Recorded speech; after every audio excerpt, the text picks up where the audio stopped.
Hi friends, స్కామర్లు ఎప్పటికప్పుడు కొత్త స్కాములు చేయడానికి వారి ప్రయత్నాల్లో సఫలీకృతులు అవుతూనే ఉన్నారు. ఈ మధ్యకాలంలో అంటే ఇప్పుడు శ్రావణ మాసం ప్రారంభమైంది కనుక పెళ్ళిళ్ళ సీజన్ అయితే ప్రారంభమైంది. దాంతో వెడ్డింగ్ కార్డ్స్ ఆన్లైన్లో చేయడము, ఆ ఆన్లైన్లో చేసినటువంటి వెడ్డింగ్ కార్డ్స్ని చుట్టాలకి, బంధువులకి, ఫ్రెండ్స్కి పంపించడం అనేటువంటిది ఇప్పుడు అందరికీ అలవాటైపోయింది. జనరల్గా ఇప్పుడు కార్డులు పంచడం కూడా సగానికి సగం తగ్గిపోయింది. ఆన్లైన్లో ఈ శుభలేఖలన్నీ కూడా పంపించడం జరుగుతుంది.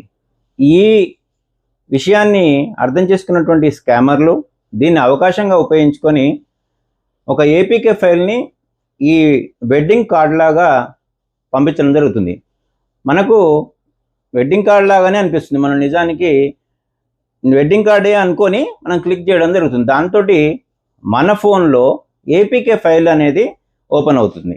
దానివల్ల ఏమవుతుంది అని అంటే మన ఫోన్లో ఉన్నటువంటి bank account details, pan card details, ప్రతి ఒక్క డీటెయిల్స్ని వాళ్ళు యాక్సెస్ చేయగలుగుతుంది.